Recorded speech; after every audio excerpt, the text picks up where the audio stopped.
Charles Webster ಲೆಡ್ಬೀಟರ್ ಇಂಗ್ಲೆಂಡಿನ ಚರ್ಚಿನ ಪಾದ್ರಿಯಾಗಿದ್ದವರು ಒಬ್ಬ ಇಂಗ್ಲೀಷ್ ಥಿಯಾಸಫಿಸ್ಟ್ ಆದರು. ಚೆನ್ನೈನ ಅಡಿಯಾರ್ ಥಿಯಾಸಫಿಕಲ್ ಸೊಸೈಟಿಯೊಂದಿಗೆ ಸಂಬಂಧವನ್ನು ಹೊಂದಿದರು. ಅವರು ತಮ್ಮ ವ್ಯಾಪಕ ಬರಹಗಳು, ಸ್ಪಷ್ಟವಾದ ಅವಲೋಕನಗಳು ಮತ್ತು ಜೆ ಕೃಷ್ಣಮೂರ್ತಿಯವರನ್ನು ಶೋಧಿಸುವ ಹಾಗೆ ಅವರನ್ನು ಬೆಳೆಸುವಲ್ಲಿ ತೊಡಗಿಸಿಕೊಂಡದ್ದಕ್ಕಾಗಿ ಹೆಚ್ಚು ಹೆಸರುವಾಸಿಯಾಗಿದ್ದವರು. ಯೋಗಿ ಲೆಡ್ಬೀಟರ್ ಎಂದೇ ಪ್ರಸಿದ್ಧಿಯಾದವರು. 51 ವರ್ಷಗಳಷ್ಟು ದೀರ್ಘಕಾಲ ತಮ್ಮ ಬದುಕನ್ನು ಥಿಯಾಸಫಿಕಲ್ ಸೊಸೈಟಿಯ ಸೇವೆಗೆ ಮುಡಿಪಾಗಿಟ್ಟು ದಾಖಲೆಯನ್ನು ಸ್ಥಾಪಿಸಿದವರು. ಥಿಯಾಸಫಿಕಲ್ ಸೊಸೈಟಿಯಲ್ಲಿ ಯಾವುದೇ ಅಧಿಕಾರ ಪದವಿಯನ್ನು ಹೊಂದದಿದ್ದರೂ ಸಂಸ್ಥೆಗಾಗಿ ಅವರು ನೀಡಿದ ಕೊಡುಗೆ, ಮಾಡಿದ ತ್ಯಾಗ ಮೇಲ್ಪಟ್ಟದ್ದು. ಪಚತ್ಯಗ್ನಿರವಾಕ್ಯಸ್ತು ತೂಷ್ಣೀಂ ಭಾತಿ ದಿವಾಕರಃ ತೂಷ್ಣೀಂ ಧಾರಯತೆ ಲೋಕಾನ್ ವಸುಧಾ ಸಚರಾಚರಂ. ಒಂದೂ ಮಾತನಾಡದೆ ಅಗ್ನಿಯು ಅನ್ನವನ್ನು ಬೇಯಿಸುತ್ತೆ, ಸೂರ್ಯನು ಸದ್ದು ಮಾಡದೆ ಲೋಕವನ್ನು ಬೆಳಗುತ್ತಾನೆ, ಭೂಮಿಯು ಮೌನವಾಗಿ ಚರಾಚರಯುಕ್ತವಾದ ಲೋಕವನ್ನು ಹೊರುತ್ತದೆ. ಅಂತೆಯೇ ಸಜ್ಜನರು ಏನೂ ಮಾತನಾಡದೆ ತಮ್ಮ ಕೆಲಸವನ್ನು ಮಾಡುತ್ತಾರೆ ಎಂದು ಒಂದು ಉಕ್ತಿ ಹೇಳುತ್ತೆ. ನಾನು ಇಲ್ಲಿ ಯಾಕೆ ಹೇಳಿದ್ದೀನಿ ಅಂತ ಅಂದರೆ, ಇವರ ಜೀವನ ಹೇಗಿತ್ತು, ಏನು ಮಾಡಿದ್ರು ಅನ್ನೋದನ್ನು ನಾನು ತಿಳ್ಕೊಂಡಾಗ ಇದು ಕರೆಕ್ಟ್ ಅಂತ ನನಗೆ ಅನ್ನಿಸ್ತು. ಇಂತಹ ಮಹನೀಯರ ವಿಷಯವಾಗಿ 4-6 ಮಾತುಗಳನ್ನು ನಿಮ್ಮೊಂದಿಗೆ ಹಂಚಿಕೊಳ್ಳುವಂತಹ ಭಾಗ್ಯ ನನಗೊದಗಿದೆ. ಅಂದರೆ ಕುರುಡರನ್ನು ಕರೆದು ಆನೆಯನ್ನು ಮುಟ್ಟಿ ಆನೆ ಹೇಗಿದೆ ಅಂತ ಕೇಳಿದಾಗ ಅವ್ರು ಕೂಡ ಆನ್ಸರ್ ನಿಮಗೆಲ್ಲ ಗೊತ್ತಿದೆ. ಹಾಗೆ ನನ್ನ ನಾನು ಮಾಡುವಂತಹ ಒಂದು ಪರಿಚಯ ಹಾಗಿರುತ್ತೆ ಅಂತ ಅಂದ್ಕೊಳ್ತೀನಿ. ಯಾಕೆ ಅಂದರೆ ಇವರು ಮಾಡಿದಂತಹ ಕೆಲಸ ಅಷ್ಟು ಅಗಾಧವಾದದ್ದು. ಇಲ್ಲಿ ನಾನು ಒಂದು ಕಿರು ವೇಳೆಯಲ್ಲಿ ಮಾಡುವಂತಹ ಪ್ರಯತ್ನ ಹಾಗಿರುತ್ತೆ ಅನ್ನೋ ಒಂದು ನನ್ನ ಭಾವನೆ. ಚಾರ್ಲ್ಸ್ ವೆಬ್ಸ್ಟರ್ ಲೆಡ್ಬೀಟರ್ ಅನ್ನೋದು ಇವ್ರ ಹೆಸರು. ಏಕಾಗಿ ಈ ಹೆಸರು ಅವ್ರಿಗೆ ಬಂತು ಅನ್ನುವಂಥ ಒಂದು ವಿಷಯ. 19ನೇ ಶತಮಾನದ ಆದಿಯಲ್ಲಿ ಫ್ರಾನ್ಸ್ ದೇಶದಿಂದ ಇಂಗ್ಲೆಂಡಿಗೆ ಬಂದು ನೆಲೆಸಿದಂತಹ ಒಂದು ವಂಶ ವೆಬೇಟರ್ ಎಂಬುದು. ಅಂದರೆ ಅದು ಒಂದು ಅವರ ವಂಶದ ಹೆಸರಾಗಿತ್ತು. ಅಂದರೆ ಶಿಲ್ಪಿ ಎಂಬುದು ಆ ವರ್ಡಿನ ಮೀನಿಂಗ್ ಆಗಿತ್ತು. ಆಂಗ್ಲ ಭಾಷೆಯಲ್ಲಿ ಅದು ಲೆಡ್ಬೀಟರ್ ಎಂದಾಯಿತು. ಹಿಂದೆ ಚಾರ್ಲ್ಸ್ ಎಂಬಂತಹ ರಾಜನನ್ನಾಗಿ ಮಾಡಬೇಕಾದ್ರೆ ಈ ವಂಶದವರು ತುಂಬ ಕಷ್ಟಪಟ್ಟಿರ್ತಾರೆ. ಅವನ ಮೇಲಿನ ಒಂದು ಪ್ರೀತಿಯಿಂದ ತಮ್ಮ ರಾಜನಿಗೆ ಒಂದು ಗೌರವವನ್ನು ಸೂಚಿಸೋದಕ್ಕೆ ತಮ್ಮ ವಂಶದಲ್ಲಿ ಮುಂದೆ ಹುಟ್ಟುವಂತಹ ಹಿರಿಯ ಗಂಡು ಮಕ್ಕಳಿಗೆ ಚಾರ್ಲ್ಸ್ ಎನ್ನುವಂತಹ ಹೆಸರನ್ನು ಇಡುವ ಒಂದು ಪದ್ಧತಿಯನ್ನು ಅವರು ಮಾಡ್ಕೊಂಡು ಬಂದಿದ್ದರು. ಹಾಗಾಗಿ ಇವರಿಗೆ ಚಾರ್ಲ್ಸ್ ಲೆಡ್ಬೀಟರ್ ಅನ್ನುವಂತಹ ನಾಮವನ್ನು ಇಟ್ಟು ನಾಮಕರಣವನ್ನು ಮಾಡಿದ್ರು. ಇವರ ತಮ್ಮನ ಹೆಸರು ಜೆರಾಲ್ಡ್. ಈ ಜೆರಾಲ್ಡ್ ಅನ್ನೋರನ್ನ ಒಮ್ಮೆ ಯುದ್ಧದಲ್ಲಿ ಕೊಂದುಬಿಡ್ತಾರೆ. ಅವರಿನ್ನೂ ಆಗ ಚಿಕ್ಕ ಮಕ್ಕಳಾಗಿರ್ತಾರೆ. ಲೆಡ್ಬೀಟರ್ ಹಾಗೂ ಜೆರಾಲ್ಡ್ ತಂದೆಯೊಡನೆ ಯುದ್ಧದ ಒಂದು ರಂಗಕ್ಕೆ ಹೋದಾಗ ಈ ಜೆರಾಲ್ಡ್ ಅನ್ನುವಂಥ ಮಗುವನ್ನು ಅವರು ಕೊಂದಿರ್ತಾರೆ. ಆಗ ಲೆಡ್ಬೀಟರ್ ಅವ್ರಿಗೆ ತನ್ನ ತಮ್ಮನನ್ನು 15 ವರ್ಷಗಳ ನಂತರ ನಾನು ನೋಡ್ತೇನೆ, ಮತ್ತೆ ನಾನು ಸಂಧಿಸುತ್ತೇನೆ ಅನ್ನುವಂತಹ ಒಂದು ಸೂಚನೆ ಗುರುಗಳಿಂದ ಆಗಲೇ ಅವ್ರಿಗೆ ಸಿಕ್ಕಿತ್ತು ಅಂತ ಹೇಳ್ತಾರೆ. ಹಾಗೆಯೇ ಮುಂದೆ ಅವರು ಸಿಲೋನ್ಗೆ ಹೋದಾಗ ಅಲ್ಲಿ ವಿದ್ಯಾಪ್ರಚಾರವನ್ನು ಮಾಡ್ತಾ ಇರ್ತಾರೆ. ಆಗ ಗುರುಗಳಿಂದ ಒಂದು ಸೂಚನೆ ಬರುತ್ತೆ, ನಿನ್ನ ತಮ್ಮ ಇದೇ ಒಂದು ಪ್ರಾಂತ್ಯದಲ್ಲಿ ಇದ್ದಾರೆ, ಅವರನ್ನು ನೀನು ಪತ್ತೆ ಹಚ್ಚು ಅಂತ. ಆದರೆ ಇಂಥವರು ಅಂತ ಯಾರು ಹೇಳಲ್ಲ. ಇವರು ಹುಡುಕ್ತಾರೆ. ಪ್ರಯತ್ನಪಟ್ಟು ಹುಡುಕಿದ ಮೇಲೆ 13 ವರ್ಷದ ಜಿನರಾಜದಾಸರನ್ನು ಇವರು ಕಂಡುಕೊಳ್ತಾರೆ. ಅಂದರೆ ಹಿಂದಿನ ಜನ್ಮದಲ್ಲಿ ಜೆರಾಲ್ಡ್ ಆಗಿದ್ದಂಥವರು ಈಗ ಜಿನರಾಜದಾಸರಾಗಿ ಅಲ್ಲಿ ಜನ್ಮವನ್ನು ತಾಳಿರ್ತಾರೆ. ಇವರು ಮತ್ತು ಇವರ ಕುಟುಂಬ ಲಂಡನ್ಗೆ ವಾಪಸ್ ಬರುತ್ತೆ ಒಂದು ಯುದ್ಧರಂಗದಿಂದ. ಆಗ ಇವರು ಆಕ್ಸ್ಫರ್ಡ್ ವಿಶ್ವವಿದ್ಯಾನಿಲಯದಲ್ಲಿ ವಿದ್ಯಾಭ್ಯಾಸಕ್ಕಾಗಿ ಪ್ರವೇಶವನ್ನು ಪಡೀತಾರೆ. ಆದರೆ ದುರದೃಷ್ಟವಶಾತ್ ತಂದೆಯವರು ಕ್ಷಯರೋಗದಿಂದ ಮರಣವನ್ನು ಹೊಂದುತ್ತಾರೆ. ಮರಣವನ್ನು ಹೊಂದಿದ ಮೇಲೆ ಎಲ್ಲರಿಗೂ ಗೊತ್ತು, ಹಿರಿಯ ಮಗನಿಗೆ ಜವಾಬ್ದಾರಿ ಬಹಳಷ್ಟು ಇರುತ್ತೆ. ಅವರು ವಿದ್ಯಾಭ್ಯಾಸವನ್ನು ಮೊಟಕು ಮಾಡಿಕೊಳ್ತಾರೆ, ಮನೆಯ ಜವಾಬ್ದಾರಿಯನ್ನು ಹೊರ್ತಾರೆ. ಅವರು ತಮ್ಮ ತಾಯಿಯನ್ನು ಪೋಷಿಸಬೇಕಾಗಿರುತ್ತೆ. ಅವರೇನು ಮಾಡ್ತಾರೆ, ನಂತರ ಅವರು ಇಂಗ್ಲೀಷ್ನವರು ಒಂದು ವಿದ್ಯಾಭ್ಯಾಸವನ್ನು ಪಡೀತಾರೆ. ಎಂಥದಪ್ಪ ಅಂದರೆ, ಚರ್ಚಿನ ಪಾದ್ರಿ ಆಗೋದಕ್ಕೆ ಯಾವ ವಿದ್ಯಾಭ್ಯಾಸವನ್ನು ಪಡೆಯಬೇಕೋ ಅದನ್ನು ಪಡೆದು ಮುಂದೆ ಅವರು ಚರ್ಚಿನ ಪಾದ್ರಿಯ ಒಂದು ದೀಕ್ಷೆಯನ್ನು 1878ರಲ್ಲಿ ತಗೊಳ್ತಾರೆ. ನಂತರ ಬ್ರಾಮ್ಷಾಟ್ನಲ್ಲಿ ಬಿಷಪ್ ಆಗಿ ನೇಮಕಗೊಳ್ತಾರೆ. ಅಂದರೆ ದಯವಿಟ್ಟು ಕ್ಷಮಿಸಿ, ನಾನು ಅವರು ಹುಟ್ಟಿದ ದಿನಾಂಕವನ್ನು ನಿಮಗೆ ಹೇಳೋದನ್ನು ಮರೆತೆ. ಆಗಲೇ ನಮ್ಮ ಹಿರಿಯರು ಹೇಳಿದರು, 1847 ಫೆಬ್ರವರಿ 17ರಂದು ಇವರು ಜನ್ಮವನ್ನು ಪಡೆದಿದ್ದರು. ನಾನು ಇಂದಿನ ವಿಷಯವನ್ನು ನಾನು ನನ್ನ ಒಂದು ಶೀರ್ಷಿಕೆಯಡಿ ನಾನು ಇಡೋದಕ್ಕೆ ಪ್ರಯತ್ನ ಪಡ್ತೀನಿ. ಅಂದರೆ ಥಿಯಾಸಫಿಯ ಸ್ಪರ್ಶ ನನಗೆ ಹೇಗಾಯಿತು, ಅಂದರೆ ಲೆಡ್ಬೀಟರ್ ಅವ್ರಿಗೆ ಹೇಗಾಯಿತು ಅನ್ನೋದು ನಾನು ಮುಖ್ಯವಾಗಿ ಇಟ್ಕೊಂಡಿದ್ದೀನಿ. ಅವರು ಅವ್ರಿಗೆ ಥಿಯಾಸಫಿಗೆ ಸೇರೋದಕ್ಕಿಂತ ಮುಂಚೆನೇ ಅವ್ರಿಗೆ ಯಾವ ರೀತಿ ಇದರ ಒಂದು ಪ್ರಭಾವ ಅವರ ಲೈಫಲ್ಲಿ ಅದು ಕಾಣ್ತಾ ಇತ್ತು ಅನ್ನೋದನ್ನು ಅವರು ತಮ್ಮದೇ ಮಾತುಗಳಲ್ಲಿ ಅವರು ಬರೆದಿದ್ದಾರೆ. ಅದನ್ನು ನಾನು ನಿಮ್ಮೊಂದಿಗೆ ಹಂಚ್ಕೊಳ್ಳೋದಕ್ಕೆ ಇಷ್ಟಪಡ್ತೇನೆ. ಅಥೆನ್ಸ್, ಎಲ್ಲರೂ ಕೇಳಿರ್ತೀವಿ ಅದನ್ನು. ಅಥೆನ್ಸಿನ ಒಂದು ಕುಟುಂಬದಲ್ಲಿ ಇವರು ಕ್ರಿಸ್ತಪೂರ್ವ 504ರ ಸುಮಾರಿಗೆ ಅವರು ಜನ್ಮವನ್ನು ಎತ್ತಿರ್ತಾರೆ. ಅದು ಒಂದು ಅನುಕೂಲವಾದಂತಹ ಕುಟುಂಬ ಆಗಿರುತ್ತೆ. ಹಾಗಾಗಿ ಯಾವುದಕ್ಕೂ ಕೊರತೆ ಇರಲಿಲ್ಲ. ಮಕ್ಕಳಿಗೆ ಏನೇನು ಬೇಕು ಎಲ್ಲ ಸವಲತ್ತುಗಳನ್ನು ಅವರು ಮಾಡಿಕೊಡ್ತಾಯಿದ್ರು. ಒಮ್ಮೆ ಇವರ ಒಬ್ಬರು ಸಂಬಂಧಿಕರು ಇವರನ್ನು ಹಾಗೂ ಇವರ ತಮ್ಮ ಒಬ್ಬರು ಇರ್ತಾರೆ, 1 ಅಥವಾ 2 ವರ್ಷ ಚಿಕ್ಕವರು ಅಂತ ಹೇಳಿದ್ದಾರೆ. ಅವರಿಬ್ಬರು ಸಹ ಆ ಒಂದು ಸಂಬಂಧಿಕರೊಡನೆ ಸಮುದ್ರಯಾನ ಮಾಡುವಂಥ ಒಂದು ಅವಕಾಶವನ್ನು ಪಡೀತಾರೆ. ಆಗ ಯಾವುದೇ ರಾಕೆಟ್ ವಿಮಾನ ಏನಿರಲಿಲ್ಲ. ಒಂದು ಕಡೆಯಿಂದ ಇನ್ನೊಂದು ಕಡೆ ಹೋಗ್ಬೇಕಂದ್ರೆ ಸಾಮಾನ್ಯವಾಗಿ ಈ ಮಾಧ್ಯಮವನ್ನು ಜನರು ಪ್ರಯೋಗವನ್ನು ಪಡ್ಕೋತಾ ಇದ್ದರು. ಇವರು ಬಂದರು. 1 ವರ್ಷಗಳ ಕಾಲ ಹಲವಾರು ದ್ವೀಪಗಳನ್ನು ಹಾಗೆ ದೇಶಗಳನ್ನು ಸುತ್ತಕೊಂಡು ಬರೋದಕ್ಕೆ ಅಂತ ಹೋಗಿರ್ತಾರೆ.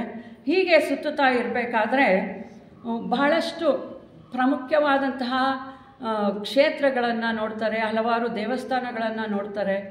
ಎಲ್ಲ ದರ್ಶನವನ್ನು ಮಾಡಿಕೊಂಡು ಮುಂದೆ ಅವರು ಸಾಮೋಸ್ ಅನ್ನುವಂತಹ ಒಂದು ದ್ವೀಪಕ್ಕೆ ಬರ್ತಾರೆ.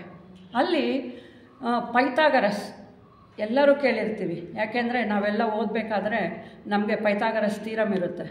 ಪೈಥಾಗರಸ್ ಥಿಯರಮ್ ಅದೇನಕ್ಕೆ ಉಪಯೋಗ ಆಗುತ್ತೆ ಅಂತ ಖಂಡಿತ ಗೊತ್ತಿಲ್ಲ, ಆದರೂ ನಾವೆಲ್ಲರೂ ಅದನ್ನು ಓದಿ ಬಂದಿದ್ದೀವಿ. ಅಂದರೆ ಈ ಪೈಥಾಗರಸ್ ಎಂತಹ ದಾರ್ಶನಿಕರು ಅಂದರೆ ನಮಗೆಲ್ಲ ಏನು ಗೊತ್ತಿರುತ್ತೆ, ಅವರೊಬ್ಬರು ಮ್ಯಾಥಮೆಟಿಷಿಯನ್ ಅನ್ನುವ ಒಂದು ಚಿತ್ರಣ ಇರುತ್ತೆ. ಆದರೆ ಅವರು ಆ್ಯಕ್ಚುಲಾಗಿ ಅವರು ಒಬ್ಬರು ತತ್ವಶಾಸ್ತ್ರಜ್ಞರು, ನೀತಿಶಾಸ್ತ್ರಜ್ಞರು, ಸಂಖ್ಯಾಶಾಸ್ತ್ರಜ್ಞರು, ಹಲವಾರು ವಿಷಯಗಳಲ್ಲಿ ನುರಿತರಾಗಿರ್ತಾರೆ. ಇವರು ಒಂದು ಶಾಲೆಯನ್ನು ಸಹ ನಡೆಸ್ತಾ ಇರ್ತಾರೆ ಮ್ಯಾಗ್ನಾ ಗ್ರೇಷಿಯಾ ಅನ್ನುವಂತಹ ಸ್ಥಳದಲ್ಲಿ. ಅವರಿಗೆ ಇಳಿ ವಯಸ್ಸಾಗಿರುತ್ತೆ.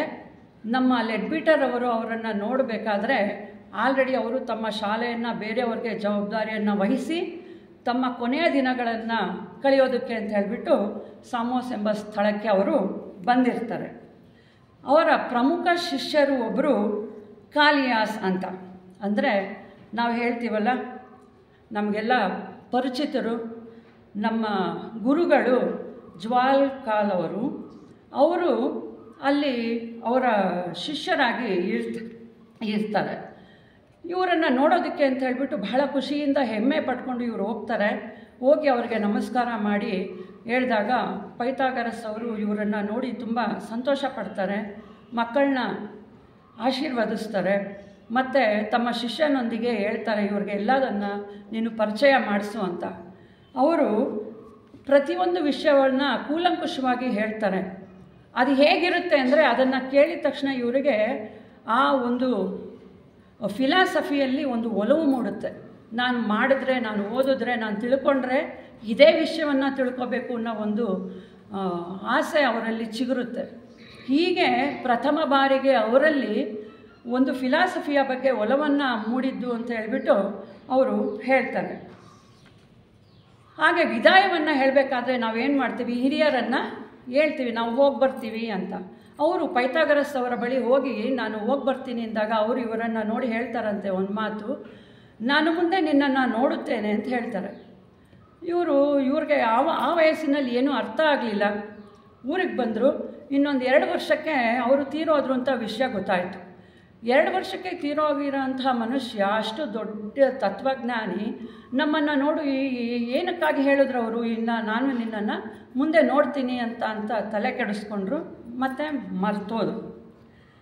ಇವರ ನಂತರ ಇವರ ಶಿಷ್ಯರಾಗಿದ್ದಂಥವರು ಅಥೆನ್ಸಲ್ಲಿ ಬಂದು ಅವರ ಆಶಯದಂತೆ ಒಂದು ಶಾಲೆಯನ್ನು ತೆರೀತಾರೆ. ಆ ಶಾಲೆಯಲ್ಲಿ ಈ ಮಕ್ಕಳು ಪುನಃ ಅಡ್ಮಿಷನ್ ಪಡೆದು ವಿದ್ಯಾಭ್ಯಾಸವನ್ನು ಮಾಡ್ತಾರೆ. ವಿದ್ಯಾಭ್ಯಾಸವನ್ನು ಮಾಡಿ ಎಲ್ಲ ವಿಷಯಗಳನ್ನು ಗುರುಗಳಿಂದ ಧಾರೆ ಪಡ್ಕೊಳ್ತಾರೆ. ಬಹಳಷ್ಟು ವಿಷಯಗಳನ್ನು ಅವರಿಂದ ಕಲ್ತ್ಕೊಳ್ತಾರೆ. ಹಾಗೆ ಅವರ ನಂತರ ಲೆಡ್ಬೀಟರ್ ಅವರು ಆ ಜಾಗವನ್ನು ಅಲಂಕರಿಸಿ ಅದನ್ನು ಮುಂದುವರಿಸ್ಕೊಂಡು, ಅಂದರೆ ತಮ್ಮ ಹಿಂದಿನ ಜನ್ಮದಲ್ಲಿ ಹೋಗ್ತಾರೆ. ಇದಿಷ್ಟು ಇವರು ಹೇಳಿರುವಂತಹ ಒಂದು ಘಟನೆ. ಇವರು ಚಿಕ್ಕವರಿದ್ದಾಗ ಎಲ್ಲರಿಗೂ ಕನಸು ಬರುತ್ತೆ. ಅವ್ರಿಗೂ ಸಹ ಪದೇ ಪದೇ ವಾರಕ್ಕೆ ಒಂದು 3-4 ದಿನ ಅದೇ ಕನಸು ಬೀಳ್ತಾ ಇತ್ತಂತೆ. ದೊಡ್ಡವ್ರು ಆಗ್ತಾ ಆಗ್ತಾ ಅದು ಕಡಿಮೆ ಆಗ್ತಾ ಬಂತು. 2 ದಿನ, 1 ದಿನ ಈ ಕನಸನ್ನೇ ಕಾಣೋರು. ಆ ಕನಸಲ್ಲಿ ಏನಿರ್ತಾ ಇತ್ತು ಅಂದರೆ, ಒಂದು ದೊಡ್ಡ ಮನೆ, ವಿಶಾಲವಾದ ಪ್ರಾಂಗಣ, ಅಲ್ಲಿ ಫೌಂಟೈನ್ಸ್ ಇತ್ತು, ಎಷ್ಟೊಂದು ಗಿಡಗಳಿತ್ತು, ಸ್ಟ್ಯಾಚ್ಯೂಸ್ ಇತ್ತು. ಅಷ್ಟು ಅಂದರೆ ಒಳ್ಳೆಯ ಮನೆ, ಅನುಕೂಲವಾಗಿರುವಂತಹ ಮನೆ. ಆ ಪ್ರಾಂಗಣಕ್ಕೆ, ಅಂಗಳಕ್ಕೆ ಎಷ್ಟೊಂದು ರೂಮ್ಗಳಿತ್ತು. ಆ ರೂಮ್ಗಳೆಲ್ಲ ಅದಕ್ಕೆ ಕನೆಕ್ಟ್ ಆಗ್ತಾಯಿತ್ತು. ಬಹಳಷ್ಟು ಜನರಿದ್ದರು, ಓಡಾಡ್ತಾಯಿದ್ರು. ಎಲ್ಲರನ್ನೂ ಕನಸಲ್ಲಿ ನೋಡ್ತಾಯಿದ್ರು. ಎಲ್ಲ ಜನರು ಇವ್ರಿಗೆ ಚಿರಪರಿಚಿತರಿದ್ದರು. ಇದನ್ನು ಪದೇ ಪದೇ ನೋಡ್ತಾಯಿದ್ರು. ಆದರೂ ಇವ್ರಿಗೇನು ಅರ್ಥ ಆಗಿರಲಿಲ್ಲ. ಲೆಡ್ಬೀಟರ್ ಅವರು ಈ ಕನಸನ್ನು ಒಮ್ಮೆ ತಮ್ಮ ತಾಯಿಗೆ ಎಕ್ಸ್ಪ್ಲೈನ್ ಮಾಡ್ತಾರೆ. ಅಮ್ಮ, ನಾನು ನೋಡುವಂತಹ ಮನೆಯನ್ನು ನೀನು ನನಗೆ ಒಂದು ನಕ್ಷೆಯನ್ನು ಮಾಡಿಕೊಡು ಅಂತ. ನಾವು ಬ್ಲೂ ಪ್ರಿಂಟ್ ಅಂತ ಹೇಳ್ತೀವಿ ಯಾವುದಾದ್ರೂ ಮನೆ ಕಟ್ಟಿಸ್ಬೇಕಾದ್ರೆ. ಅಂತಹ ಒಂದು ಬ್ಲೂ ಪ್ರಿಂಟನ್ನು ಅವರು ತಯಾರಿಸ್ಕೋತಾರಂತೆ. ಅದಕ್ಕೆ ಅವರು ಡ್ರೀಮ್ ಹೌಸ್ ಅಂತ ಒಂದು ಹೆಸರಿಟ್ಟು ಅದನ್ನು ಇಟ್ಕೊಂಡಿರ್ತಾರೆ. ನನಗೆ ಈ ಮನೆ ಅಂದರೆ ತುಂಬ ಇಷ್ಟ, ನಾನು ಬಹಳಷ್ಟು ಸಲ ಇದನ್ನು ನೋಡಿದ್ದೀನಿ ಅಂತ ಅವರು ಹೇಳ್ತಾರೆ. ಈ ಮನೆ ಏನಕ್ಕಾಗಿ ಬರ್ತಾಯಿತ್ತು ಅಂತ ಆದರೆ ಅವ್ರಿಗೆ ಗೊತ್ತಿರಲಿಲ್ಲ. ಆದರೆ ಮುಂದೆ ಹಲವಾರು ದಿನಗಳು, ವರ್ಷಗಳ ನಂತರ ಈ ಕನಸು ಬೀಳೋದು ಕಡಿಮೆ ಆಗುವಂತಹ ಟೈಮಿಗೆ ಕರೆಕ್ಟಾಗಿ ಅಷ್ಟೊತ್ತಿಗಾಗಲೇ ಇವ್ರಿಗೆ ಗುರುಗಳ ಪರಿಚಯ ಆಗಿರುತ್ತೆ. ಗುರುಗಳು ಯಾವುದೋ ಹಲವಾರು ವಿಷಯಗಳನ್ನು ಎಕ್ಸ್ಪ್ಲೈನ್ ಮಾಡ್ತಾ ಇರ್ತಾರೆ ಇವ್ರಿಗೆ. ಒಮ್ಮೆ ಒಂದು ವಿಷಯವನ್ನು ಇವ್ರಿಗೆ ಅರ್ಥೈಸಬೇಕಾದ್ರೆ ಆ ಮನೆಯನ್ನು ತೋರಿಸ್ತಾರಂತೆ. ತೋರಿಸಿದಾಗ ಇವ್ರಿಗೆ ಥಟ್ಟನೆ ಅದು ನೆನಪು ಬರುತ್ತೆ. ಓ, ನಾನು ಕನಸಲ್ಲಿ ನೋಡ್ತಿದ್ದಂಥ ಮನೆ ಇದೆ ಅಲ್ವಾ ಅಂತ. ಆಗ ಗುರುಗಳು ಹೇಳ್ತಾರಂತೆ, ಇದು ನಿನ್ನ ಪುನರ್ಜನ್ಮದಲ್ಲಿ ನೀನು ನಿವಸಿಸಿದಂತಹ ಸ್ಥಳ, ಆ ಜನರೆಲ್ಲ ನಿನ್ನ ಬಂಧುಗಳು ಅಂತ. ಅಂದರೆ ಇದನ್ನು ನಾನು ಏನು ಕೇಳ್ತಾ ಇದ್ದೀನಿ ಅನ್ನೋದು ಮುಂದೆ ಅರ್ಥ ಆಗಬಹುದು ನಿಮಗೆಲ್ಲ. ಅಂದರೆ ನಂತರ ದಿನಗಳಲ್ಲಿ ಇವರಿಗೆ ಮರಣಾನಂತರದ ಜೀವನ ಹಾಗೂ ಪುನರ್ಜನ್ಮಗಳ ಬಗ್ಗೆ ಬಹಳ ಒಲವು ಮೂಡುತ್ತೆ. ಅಂದರೆ ಒಂದು ಹೊತ್ತಿಗೆಯಲ್ಲಿ ಇವರು ಎಕ್ಸ್ಪ್ಲೈನ್ ಮಾಡಿದ್ದಾರೆ. ಇವ್ರ ಫ್ರೆಂಡ್ಸ್ ಎಲ್ಲ ಏನು ಹೇಳ್ತಾಯಿದ್ರು ಅಂದರೆ, ಏನಾದರೂ ಕೆಟ್ಟ ಕೆಲಸ ಮಾಡಿದ್ರೆ ನಾವು ನರ್ಕಕ್ಕೆ ಹೋಗ್ತೀವಿ, ನರ್ಕದಲ್ಲಿ ಹಾಗಿರುತ್ತೆ ಹೀಗಿರುತ್ತೆ, ಈ ಥರ ಎಲ್ಲ ಕಥೆಗಳನ್ನ ಕೇಳ್ತಾ ಇರ್ತಾರೆ ಇವ್ರಿಗೆ. ಆಮೇಲೆ ದೇವರು ಅಂದರೆ ಭಕ್ತಿಯನ್ನು ತೋರಿಸೋವಂಥದ್ದು ಜನ, ಆ ಮೂಢನಂಬಿಕೆಗಳು, ಇದೆಲ್ಲ ನೋಡಿ ಎಷ್ಟು ಫೂಲಿಶ್ ಅಲ್ವಾ ಇವರೆಲ್ಲ ಅಂತ ಅಂದ್ಕೊಳ್ಳೋ ವಯಸ್ಸಿರುತ್ತೆ. ಆದರೆ ಅವರು ಒಂದು ಕ್ಷಣಕ್ಕೆ ಆ ಮನಸ್ಸು ಬಂದರೂ ಅವರೇ ಹೇಳಿದ್ದಾರೆ, ಒಳಗಡೆ ಅವರಿಗೆ ಏನಾಗ್ತಾಯಿತ್ತು ಅಂದರೆ, ಇಲ್ಲ ನಿಜ, ಇದೆಲ್ಲ ನಿಜ, ಪುನರ್ಜನ್ಮ ಇದೆ, ಈ ಸತ್ತ ನಂತರ ಮನುಷ್ಯನಿಗೆ ಇಲ್ಲೇ ಕೊನೆ ಆಗೋದಿಲ್ಲ, ಇನ್ನೂ ಏನೋ ಇದೆ ಅನ್ನೋ ಒಂದು ಜಿಜ್ಞಾಸತ್ವ ಅಂತೀವಲ್ಲ, ಅದು ಹಾಗೆ ಒಳಗಡೆ ಅವ್ರಿಗೆ ಉಳಿದಿರುತ್ತೆ. ಅವರು ಆಗಲೇ ಅಮ್ಮವರು ತಮ್ಮ ಭಾಷಣದಲ್ಲಿ ಹೇಳ್ತಾಯಿದ್ರು, ಹಿಂದೆ ಪ್ರೇತಗಳನ್ನು ಕರೆದು ಅದನ್ನು ಮಾತಾಡಿಸ್ತಿದ್ರು ಅಂತ. ಹಾಗೆ ಈ ಇಂಗ್ಲೆಂಡಿನಲ್ಲೂ ಸಹ ಅದೇ ಒಂದು ಪದ್ಧತಿಯನ್ನು ಮಾಡ್ಕೊಂಡಿದ್ರು ಕೆಲವರು. ಪ್ರೇತಗಳನ್ನು ಕರೆಸೋದು, ಅವ್ರ ಜೊತೆ ಮಾತಾಡಿಸೋದು, ಈ ಥರ ಮಾಡ್ತಾ ಇರ್ತಾರೆ. ಅಂತಹ ಸ್ಥಳಗಳಿಗೆ ಇವರು ಸಹ ಭೇಟಿ ಕೊಟ್ಟು ಹುಡುಕ್ತಾ ಇರ್ತಾರೆ. ಇವರ ಒಂದು ಯೋಚನೆಗೆ ಏನಾದರೂ ಅಲ್ಲಿ ನನಗೆ ಆಹಾರ ಸಿಗುತ್ತಾ, ಏನಾದರೂ ನನಗೆ ಬೇಕಾಗಿರೋದು ಸಿಗುತ್ತಾ ಅಂತ ಹೇಳ್ಬಿಟ್ಟು ಹುಡುಕ್ತಾ ಇರ್ತಾರೆ. ಬಹಳಷ್ಟು ಪ್ರಯೋಗಗಳನ್ನು ಮಾಡ್ತಾರೆ. ಆಮೇಲೆ ತಮ್ಮ ವಿಚಾರಗಳನ್ನೆಲ್ಲ ಅವರು ನಮ್ಮ ಥಿಯಾಸಫಿಗೆ ಜಾಯಿನ್ ಆಗೋದಕ್ಕಿಂತ ಮುಂಚೆನೇ ಒಂದು ಪುಸ್ತಕದ ರೂಪದಲ್ಲಿ ಮುಂದಿಟ್ಟಿರ್ತಾರೆ. ಅದೇ ಅದರ್ ಸೈಡ್ ಆಫ್ ಡೆತ್ ಅನ್ನುವಂತಹ ಒಂದು ಗ್ರಂಥ. ಇವರು ತಮ್ಮ ತಾಯಿಯವರೊಡನೆ ಹಲವಾರು ಘಟನೆಗಳನ್ನು ಅವರು ಕಣ್ಣಾರೆ ಕಂಡಿರ್ತಾರೆ. ಈ ಪ್ರೇತಾತ್ಮಗಳನ್ನು ಉಪಯೋಗಿಸಿ ಅವರೆಲ್ಲ ಏನು ಮಾಡ್ತಾಯಿದ್ರು, ಇವರು ಸಹ ಅಮ್ಮ ಮಗ ಇಬ್ಬರು ಸೇರಿಕೊಂಡು ಕೆಲವು ವಿಷಯಗಳನ್ನು ಅವರು ಚರ್ಚೆ ಮಾಡಿಕೊಂಡು ಪ್ರಯೋಗಗಳನ್ನು ಮಾಡ್ತಾರೆ. ಅಲ್ಲಿ ಬಹಳ ಸುಂದರವಾಗಿ ಅದನ್ನು ಅವರು ಎಕ್ಸ್ಪ್ಲೈನ್ ಮಾಡಿದ್ದಾರೆ. 1879ರಲ್ಲಿ ಮೊದಲ ಬಾರಿಗೆ ಇವ್ರಿಗೆ HPB ಅವರ ಒಂದು ಹೆಸರು ಕೇಳಿಸುತ್ತೆ ಕಿವಿಗೆ. ಇವರು ಆಗ ಅವರು ಥಿಯಾಸಫಿಕಲ್ ಸೊಸೈಟಿಗೆ ಸೇರಿರೋದಿಲ್ಲ. ಅವರ ಒಬ್ಬ ಚೈಲ್ಡ್ಹುಡ್ ಫ್ರೆಂಡ್, ಸ್ಕೂಲ್ನಲ್ಲಿ ಜೊತೆಯಲ್ಲಿ ಓದ್ತಾ ಇರ್ತಂತಹ ಒಬ್ಬ ಫ್ರೆಂಡ್ ಈಗ ಅವರು ಒಂದು ನಾವೆಯ ಓನರ್ ಆಗಿರ್ತಾರೆ. ಅವರು HPB ಅವರು ಅವರ ಒಂದು ಸ್ಟೀಮರ್ನಲ್ಲಿ ಪ್ರಯಾಣ ಮಾಡಿದಾಗ ಅವ್ರು ನೋಡಿದಂತಹ ಘಟನೆಗಳೆರಡನ್ನು ಇವ್ರಿಗೆ ಹೇಳ್ತಾರೆ. ಹಂಗೆ ನಮ್ಮ ಸ್ಟೀಮರಲ್ಲಿ ಇಂಥವ್ರು ಬಂದಿದ್ದರು, ಅವರು ಮಾಡಿರೋ ಚಮತ್ಕಾರಗಳನ್ನೆಲ್ಲ ನೋಡಿದ್ರೆ ಒಂದು ಖುಷಿ ಆಗುತ್ತೆ, ನಮಗೆ ಒಂದು ಆಶ್ಚರ್ಯವೂ ಆಗುತ್ತೆ ಅಂತ ಅವ್ರು ಹೇಳ್ತಾರೆ. ಅಂಥ 2 ಘಟನೆಗಳನ್ನು ಸಹ ಅವ್ರ ಮುಂದೆ ಎಕ್ಸ್ಪ್ಲೈನ್ ಮಾಡ್ತಾರೆ. ಇವರು ಅದನ್ನೆಲ್ಲ ತಲೆಯಲ್ಲಿ ಇಟ್ಕೊಂಡಿರ್ತಾರೆ. ಅಂದರೆ ಅವ್ರು ಸಮುದ್ರದ ಮೇಲೆ ಅಂದಾಗ ನಮಗೆಲ್ಲ ಗೊತ್ತಿರುತ್ತೆ, ಗಾಳಿ ಬಹಳಷ್ಟು ಇರುತ್ತೆ. ಅವರು ಪೈಪನ್ನು ಯೂಸ್ ಮಾಡ್ತಾ ಇರ್ತಾರೆ, ಅದನ್ನು ಹೊತ್ಸೋದಕ್ಕೆ ಆಗೋದೇ ಇಲ್ಲ. ಎಷ್ಟು ಮ್ಯಾಚ್ ಸ್ಟಿಕ್ಸ್ನ ಅವರು ಬರ್ನ್ ಮಾಡಿದ್ರು ಅದನ್ನು ಆಗಲ್ಲ. ಆಗ ಅಲ್ಲಿ HPB ಅವ್ರು ಬರ್ತಾರಂತೆ. ಏನಪ್ಪ ಮಗು, ಅದನ್ನು ನೀನು ಹತ್ಸೋಕ್ಕಾಗಲೇ ಇಲ್ಲ ಅಲ್ವಾ ಅಂದಾಗ ಹೌದು ಅಂತಾರೆ.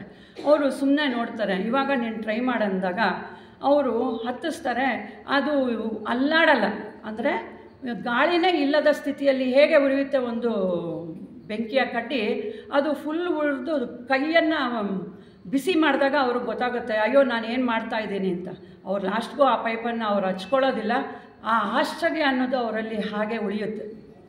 ಆಮೇಲೆ ಅದೇ ಸ್ಟೀಮರಲ್ಲಿ ಅವರು ಇದ್ದಾಗ ಒಬ್ಬ ಹಿರಿಯ ಆಫೀಸರ್ ಬಂದು, ಅವರು ಅಲ್ಲಿ ಬಹಳಷ್ಟು ದಿನ ಅವರು ಪ್ರಯಾಣ ಮಾಡಬೇಕಾಗಿರುತ್ತಲ್ಲ ಆಗಿನ ಕಾಲದಲ್ಲಿ, ಅವರು ಹೇಳ್ತಾರೆ ನಮ್ಮ ರಿಟರ್ನ್ ಜರ್ನಿಯಲ್ಲಿ ನಮ್ಮ ಒಂದು ನಾವೆಯಲ್ಲಿ ಏನೆಲ್ಲ ಇರುತ್ತೆ, ಏನೆಲ್ಲ ಮಾಡ್ತೀವಿ ಅಂತ ಒಂದು ಎಕ್ಸ್ಪ್ಲನೇಷನ್ ಕೊಡ್ತಾ ಇರ್ತಾರೆ. ಆಗ ಇವರು ಅವರನ್ನು ಕರೆದು ಹೇಳ್ತಾರೆ, ಖಂಡಿತ ಇಲ್ಲ, ನೀನೇನು ಮಾಡಲ್ಲಪ್ಪ ಇದನ್ನು ಅಂದಾಗ ಅವ್ರಿಗೆ ಆಶ್ಚರ್ಯ ಆಗುತ್ತೆ.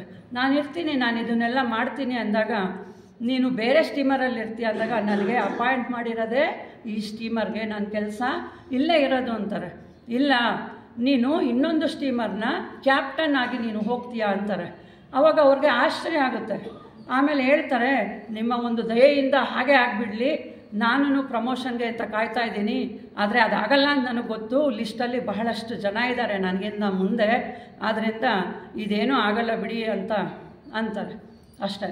ಆದರೆ ಅವರು ಮತ್ತೆ ರಿಟರ್ನ್ ಜರ್ನಿಯಲ್ಲಿ ಬರೋ ಅಷ್ಟೊತ್ತಿಗೆ ಏನಾಗುತ್ತೆ ಅಂದರೆ, ಇನ್ನೊಂದು ಸ್ಟೀಮರ್ನ ಕ್ಯಾಪ್ಟನ್ ಅಕಸ್ಮಾತಾಗಿ ತೀರೋಗ್ತಾರೆ, ಬೇರೆ ಯಾರೂ ಇರೋದಿಲ್ಲ. ಆ ಸ್ಥಳಕ್ಕೆ ಇವರನ್ನು ಅಲ್ಲಿ ಅಪಾಯಿಂಟ್ ಮಾಡ್ತಾರೆ. ಇವರು ಆ ಸ್ಟೀಮರ್ನ ಒಂದು ಕ್ಯಾಪ್ಟನ್ ಆಗಿ ಹೋಗ್ತಾರೆ. ಇದು ಲೆಡ್ಬಿಟರ್ ಅವ್ರಿಗೆ ಹೇಗೆ ಗೊತ್ತಾಗುತ್ತೆ ಅಂದರೆ, ಮುಂದೆ ಅವರು ಒಮ್ಮೆ ಪ್ರಯಾಣ ಮಾಡಬೇಕಾದ್ರೆ ಅವರು ಸಂಧಿಸಿ ಅವ್ರು ಹೇಳ್ತಾರೆ, ಅವತ್ತು ಹಾಗೆ ಹೇಳಿದರು ನೋಡಿ, ಹೀಗಾಗಿದ್ದೀನಿ, ನನ್ನ ಪರಿಸ್ಥಿತಿ ಹೀಗಾಯಿತು ಅಂತ. ಅಂದರೆ ಈ ಘಟನೆಗಳನ್ನೆಲ್ಲ ಅವರು ಉಲ್ಲೇಖಿಸಿದ್ದಾರೆ. ಅವರೇ ಹೇಳ್ತಾರೆ, ನಾನು ಇದೆಲ್ಲ ಹೇಳ್ತಾ ಇರೋದು ಅಸಂಬದ್ಧ, ಆದರೆ ಏನಕ್ಕೆ ಅಂತ ಅಂದರೆ, ಹೇಗೆ ನನ್ನ ಜೀವನದಲ್ಲಿ ಪುನರ್ಜನ್ಮ ಅಥವಾ ಇಂತಹ ಫಿಲಾಸಫಿಯ ವಿಷಯಗಳು ಹೇಗೆ ನನಗೆ ಮನೆ ಮಾಡಿತ್ತು, ನನ್ನಲ್ಲಿ ನನಗೆ ಹೇಗೆ ಪ್ರಚೋದನೆಯನ್ನು ಮಾಡ್ತಾ ಇತ್ತು ಅನ್ನೋದನ್ನು ತಿಳ್ಕೋಬೇಕಾದ್ರೆ ನಾನು ಇದೆಲ್ಲ ಹೇಳಲೇಬೇಕು ಅಂತ. ಹಾಗಾಗಿ ನಾನು ಸಹ ನಿಮ್ಮೊಂದಿಗೆ ಇದನ್ನು ಹಂಚಿಕೊಂಡೆ. ಇವರಿಗೆ ಬ್ಲವಾಟ್ಸ್ಕಿಯವರ ಒಂದು ಕೆಲವು ಘಟನೆಗಳನ್ನು ಕೇಳಿ ಅವರ ಬಗ್ಗೆ ಗೌರವ ಹೆಚ್ಚಾಗುತ್ತೆ. ಮುಂದೆ ಅವರು ಸಿನೆಟ್, AP ಸಿನೆಟ್ ಅವರು ಎಲ್ಲರಿಗೂ ಗೊತ್ತು. ಅಂತಹ ಮಹಾತ್ಮರು ಬರೆದಿರುವಂತಹ ಒಂದು ಗ್ರಂಥ ದ ಅಕಲ್ಟ್ ವರ್ಲ್ಡ್, ಅಂದರೆ ಗುಪ್ತ ಪ್ರಪಂಚ. ಆ ಪುಸ್ತಕವು ಇವರ ಕೈ ಸೇರುತ್ತೆ, ಅದನ್ನು ಓದ್ತಾರೆ. ಅದು ಬಹಳಷ್ಟು ಇವರಿಗೆ ಇಂಪ್ರೆಷನ್ ಮಾಡುತ್ತೆ. ಅದರಲ್ಲಿ ಅವ್ರು ಬರೆದಿರ್ತಾರೆ, ಯಾರು ಈ ವಿಷಯಗಳನ್ನು ಒಪ್ತೀರಾ ಅವರು ನೀವು ಥಿಯಾಸಫಿಕಲ್ ಸೊಸೈಟಿಯನ್ನು ಸೇರಬಹುದು ಮುಂದೆ. ಯಾಕೆ ಅಂದರೆ ಈ ಸೊಸೈಟಿಯನ್ನು ಸ್ಥಾಪನೆ ಮಾಡಬೇಕಾದ್ರೆ ಗುರುಗಳೇ ಮುಂದಿರೋದು. ಆ ಗುರುಗಳಿಗೂ ಈ ಥಿಯಾಸಫಿಕಲ್ ಸೊಸೈಟಿಗೂ ಒತ್ತಾದಂತಹ ನಿಕಟ ಸಂಬಂಧ ಇದೆ ಅಂತ ಅದರಲ್ಲಿ ತಿಳಿಸಿರ್ತಾರೆ. ಆಗ ಇವ್ರಿಗೆ ಒಂದು ಆಸೆ ಮೂಡುತ್ತೆ. ಅಷ್ಟೇ ಅಲ್ಲ, ಅಲ್ಲಿ HPB ಅವರ ಹೆಸರು ಸಹ ನಮೂದಾಗಿರುತ್ತೆ. ಆಗ ಅವರಿಗೆ ಅದೆಲ್ಲ ಹಿಂದಿನ ಘಟನೆಗಳು ನೆನಪಾಗುತ್ತೆ, ಫ್ರೆಂಡ್ ಹೇಳಿದ ನೆನಪಾಗುತ್ತೆ. ಓಹೋ, ನಾನು ಇಲ್ಲಿಗೆ ಹೋದರೆ ನಾನು ಹೆಚ್ಚಿಗೆ ನನಗೆ ಬೇಕಾಗಿರುವಂಥ ಹಸಿವು ತೀರುತ್ತೆ, ನಾನು ಏನು ಅಂದ್ಕೊಂಡಿದ್ದೀನಿ ಅದು ನನ್ನ ಕೈಗೆಟಗುತ್ತೆ ಅಂತ ಹೇಳಿ ಅವ್ರಿಗೆ ಒಂದು ಜಿಜ್ಞಾಸು ಅವರು ಆಗ್ತಾರೆ, ನಾನು ಥಿಯಾಸಫಿಕಲ್ ಸೊಸೈಟಿಯ ಮೆಂಬರ್ ಆಗಬೇಕು ಅಂತ. ಆದರೆ ನಮಗೆ ಈಗ ಬಹಳಷ್ಟು ಈಸಿ, ನಾನು ಇಲ್ಲಿ ಬರ್ಬೋದು, ನಾನು ಸೊಸೈಟಿ ಮೆಂಬರ್ ಆಗ್ತೀನಿ ಅನ್ಬೋದು, ಒಂದು ಅಪ್ಲಿಕೇಶನ್ ತೊಗೋಬೋದು, ಪ್ರಪೋಸ್ ಮಾಡಿಸ್ಕೋಬಹುದು, ಸೈನ್ ಹಾಕ್ಕೊಟ್ರೆ ಆಗಿಬಿಡ್ತೀವಿ. ಅಂದರೆ ಕೆಲವು ರೂಲ್ಸ್ ಇರುತ್ತೆ. ಆದರೆ ಆಗಿನ ಕಾಲದಲ್ಲಿ ಅವರು ಥಿಯಾಸಫಿಕಲ್ ಸೊಸೈಟಿಯ ಮೆಂಬರ್ ಆಗೋದಕ್ಕೆ ಬಹಳಷ್ಟು ಒದ್ದಾಡ್ತಾರೆ. ಅವ್ರಿಗೆ ಯಾವ ಪರಿಚಯನೂ ಇರೋದಿಲ್ಲ, ಬುಕ್ ಒಂದು ಓದಿರ್ತಾರೆ ಅಷ್ಟೇ, ಅಲ್ಲಿ ನನಗೆ ಬೇಕಾಗಿರೋದು ಇದೆ ಅಂತ ಗೊತ್ತಿರುತ್ತೆ ಅಷ್ಟೇ. ನಾನು ಸೇರೋದು, ಯಾರನ್ನು ಮೀಟ್ ಮಾಡೋದು ಅಂತ ಹೇಳಿ ಅವರು ಹಲವಾರು ಪುಸ್ತಕಗಳನ್ನು ಓದ್ತಾರೆ, ಅಡ್ವರ್ಟೈಸ್ಮೆಂಟ್ಗಳನ್ನ ನೋಡ್ತಾರೆ, ಎಲ್ಲಾದರೂ ನನಗೇನಾದರೂ ಕ್ಲೂ ಸಿಗುತ್ತೇನೋ ಅಂತ ನೋಡ್ತಾರೆ. ಏನು ಪ್ರಯೋಜನ ಆಗೋದಿಲ್ಲ. ಒಮ್ಮೆ ಒಂದು ಅಡ್ವರ್ಟೈಸ್ಮೆಂಟಲ್ಲಿ ಲಂಡನ್ ಲಾಡ್ಜ್ನ ಒಂದು ಕಾರ್ಯಕ್ರಮದ ಒಂದು ಅಡ್ವರ್ಟೈಸ್ಮೆಂಟ್ ಇರುತ್ತೆ. ಅಲ್ಲಿ ಆಗಿನ ಅಧ್ಯಕ್ಷರ ಒಂದು ಹೆಸರಿರುತ್ತೆ. ಇವ್ರಿಗೆ ಅದೇ ಅಮೃತ ಸಿಕ್ದಂಗೆ, ಓಹೋ, ನಾನು ಈಗ ಈ ಪ್ರಯತ್ನ ಪಟ್ಟರೆ ನಾನು ಸೇರಬಹುದು ಅಂತ ಅವರು ಅಂದ್ಕೊಳ್ತಾರೆ. ಅವ್ರಿಗೆ ಅವರ ಒಂದು ಇಚ್ಛಾಶಕ್ತಿ ಏನಿತ್ತು ಮತ್ತು ನಾನು ಗಳಿಸ್ಬೇಕು ಅನ್ನೋ ಒಂದು ಆಸೆ ತವಕ ಇತ್ತಲ್ಲ, ಇದನ್ನು ನಾವಿಲ್ಲಿ ಗಮನಿಸಬೇಕು. ಅವರು ಬಹಳಷ್ಟು ಕಷ್ಟಪಟ್ಟು ಅವರ ಒಂದು ಅಡ್ರೆಸ್ ತಗೊಳ್ತಾರೆ, ಪತ್ರವನ್ನು ಬರೀತಾರೆ, ನಾನು ಥಿಯಾಸಫಿಕಲ್ ಸೊಸೈಟಿ ಮೆಂಬರ್ ಆಗಬೇಕು, ನನಗೆ ನೀವು ಅದರ ವಿವರಣೆಯನ್ನು ಕೊಡಿ ಅಂತ ಕೇಳ್ತಾರೆ. ಆಗ ಅವರು ಅಲ್ಲಿರೋದಿಲ್ಲ, ಅವರು ಲಂಡನ್ನಲ್ಲಿರೋಲ್ಲ, ಬೇರೆ ಹೊರ ದೇಶದಲ್ಲಿರ್ತಾರೆ. ನಾನಿಲ್ಲ, ಆದರೆ ನೀವು ಇಂಥವ್ರನ್ನ ಮೀಟ್ ಮಾಡಿ ಅಂತ ಹೇಳ್ತಾರೆ. ಅವರು ಸಹ AP ಸಿನ್ನೆಟರ ಹೆಸರನ್ನೇ ಅಲ್ಲಿ ತಿಳಿಸಿರ್ತಾರೆ. ಅದು ಇವ್ರಿಗೆ ಇನ್ನೂ ಒಂದು ಖುಷಿ ಆಗುತ್ತೆ. ಯಾಕೆಂದರೆ ಇವ್ರ ಪರಿಚಯ ಆಗಾಗಲೇ ಬುಕ್ಕನ್ನು ಓದಿ ಅವ್ರಿಗೆ ಆಗಿರೋದ್ರಿಂದ ಒಳ್ಳೆಯ ಅವಕಾಶ ಅಂತ ತಿಳ್ಕೊತಾರೆ. ಆದರೆ ಹೇಗೆ ನಾನು ಮೀಟ್ ಮಾಡೋದು ಅಂತ ಹೇಳಿ ಅವರು ಇನ್ನೊಂದು ವಿಷಯ ತಿಳಿಸಿರ್ತಾರೆ, ನೀವು ಆಗೋದಕ್ಕೆ ತೊಂದರೆ ಇಲ್ಲ, ಆದರೆ ಇಬ್ಬರು ನಿಮ್ಮ ಹೆಸರನ್ನು ಅನುಮೋದಿಸಬೇಕು, ಇವರನ್ನು ಮಾಡ್ಕೊಳ್ಳಿ ಅಂತ ಹೇಳಿರ್ತಾರೆ. ಆಮೇಲೆ ಇವರು AP ಸಿನ್ನೆಟರ್ ಅವರಿಗೆ ಒಂದು ಪತ್ರವನ್ನು ಬರೀತಾರೆ, ಹೀಗೆ ನಾನು ಸೇರಬೇಕು ಅಂತ. ಆದರೆ ಆ ವೇಳೆಗಾಗಲೇ ಅವರೇನಾಗಿರ್ತಾರೆ, ಅವರು ಪಾದ್ರಿ ಆಗಿರ್ತಾರೆ. ಅವರು ಸಿನ್ನೆಟರ್ ಅವರು ಮತ್ತೆ ರಿಪ್ಲೈ ಮಾಡ್ತಾರೆ, ನೀನು ಫಸ್ಟು ಬಾರಪ್ಪ ಇಲ್ಲಿ ಮಾತಾಡೋಣ ಅಂತ ಹೋಗ್ತಾರೆ. ಇವರು ಮೀಟ್ ಮಾಡಿದಾಗ ಅವರನ್ನು ನೋಡೇ ಅವ್ರಿಗೆ ಬಹಳಷ್ಟು ಖುಷಿ ಆಗುತ್ತಂತೆ, ಏನೋ ಒಂದು ಸಮಾಧಾನ ಆಗುತ್ತಂತೆ. ಅವ್ರು ಹೇಳ್ತಾರೆ, ನೀನೇನು ಮಾಡ್ತಾ ಇದೀಯಾ, ಇವಾಗ ಆಗೋದಕ್ಕೆ ಹೋಗ್ತಾ ಇದೀಯಾ, ಎರಡಕ್ಕೂ ಏನೂ ಸಂಬಂಧ ಇಲ್ಲ. ಪಾದ್ರಿಗಳು ಅಂದರೆ ನನಗೆ ಗೊತ್ತು, ಅವ್ರಿಗೆ ಅವ್ರದ್ದೇ ಆದಂಥ ಒಂದು ರಿಸ್ಟ್ರಿಕ್ಷನ್ಸ್ ಇರುತ್ತೆ, ಅವರು ಕ್ರಿಶ್ಚಿಯಾನಿಟಿಯನ್ನೇ ನಂಬಬೇಕಾಗಿರುತ್ತೆ. ಆದರೆ ಇಲ್ಲಿ ನಮ್ಮಲ್ಲಿ ಹಾಗಲ್ಲ, ನಾವು ಮೀಟಿಂಗ್ಗಳಲ್ಲಿ, ಸಭೆಗಳಲ್ಲಿ ನಾವು ಎಲ್ಲ ವಿಷಯಗಳನ್ನು ನಾವು ಯಾವುದೇ ಒಂದು ಪೂರ್ವಾಪರಿತ ಒಂದು ಥಿಂಕಿಂಗ್ಸ್ ಏನೂ ಇರಲ್ಲ ನಮಗೆ. ನಾವು ಎಲ್ಲದನ್ನು ಓಪನ್ ಆಗಿ ನಾವು ಡಿಸ್ಕಸ್ ಮಾಡ್ತೀವಿ. ನಾವು ಮಾಡಿದಾಗ ನಿನಗೆ ಅದರಿಂದ ನೋವಾಗಬಹುದು, ಆದ್ದರಿಂದ ನೀನು ಯೋಚನೆ ಮಾಡಿ ನೀನು ನಮ್ಮ ಸಂಸ್ಥೆಗೆ ಸದಸ್ಯನಾಗಬೇಕು ಅಂತ ಹೇಳಿ ಕಳಿಸ್ತಾರೆ. ಇವರು ಎಲ್ಲ ಯೋಚನೆ ಮಾಡಿ ಆಮೇಲೆ ಅವ್ರಿಗೆ ರಿಪ್ಲೈ ಮಾಡ್ತಾರಂತೆ, ನನಗೆಲ್ಲದಕ್ಕೂ ಇಷ್ಟ ಇದೆ, ನಾನು ಥಿಯಾಸಫಿಕಲ್ ಸೊಸೈಟಿಯ ಮೆಂಬರ್ ಆಗ್ತೀನಿ ಅಂತ. ಆಗ ಅವರು ಆಯಿತು ಅಂತ ಹೇಳಿ ಒಂದು ಫಂಕ್ಷನ್ನ ಅರೇಂಜ್ ಮಾಡ್ತಾರೆ.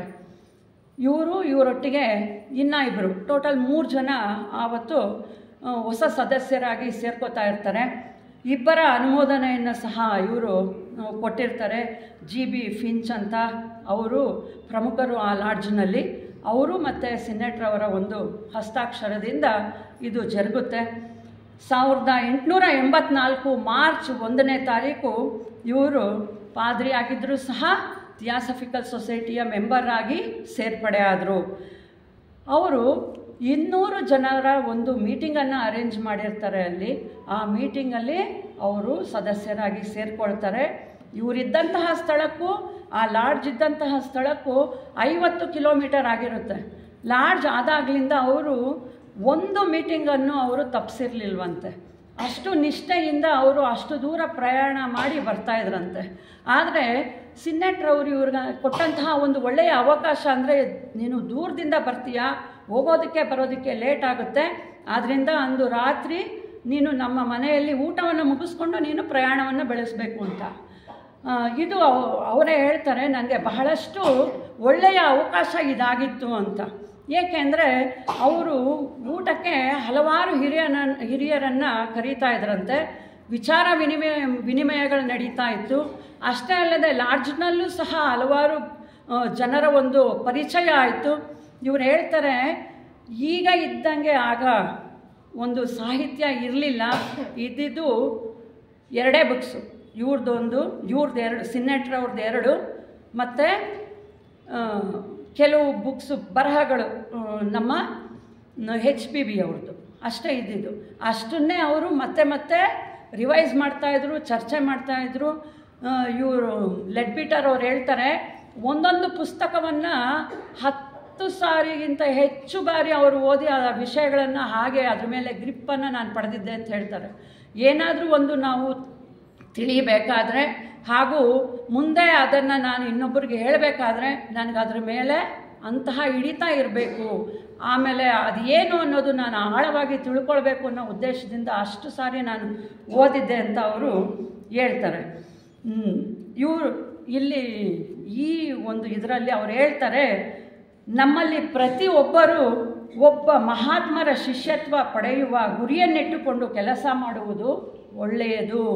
ಪ್ರತಿಯೊಬ್ಬ ಸದಸ್ಯರು ಈ ಸಂಸ್ಥೆಯನ್ನು ಸೇರಿದ ಮೇಲೆ ನಾನು ಗುರುಗಳ ಶಿಷ್ಯನಾಗಬೇಕು ಅಂತ ಒಂದು ಕಷ್ಟಪಟ್ಟು ನಮ್ಮ ಜೀವನವನ್ನು ಅನುಗುಣವಾಗಿ ರೂಪಿಸಿಕೊಂಡು ಸಂಸ್ಥೆಯ ಧ್ಯೇಯೋದ್ದೇಶಗಳೇನಿದೆ ಅದನ್ನು ನಮ್ಮ ಜೀವನದಲ್ಲಿ ಪಾಲಿಸ್ಕೊಂಡು ಅಂತೆಯೇ ನಡೀಬೇಕು ಅಂತ ಹೇಳಿ ನಮ್ಮಂತಹ ಚಿಕ್ಕವರಿಗೆ ಅವರು ಕೊಟ್ಟಿರುವಂತಹ ಒಂದು ಸೂಚನೆ.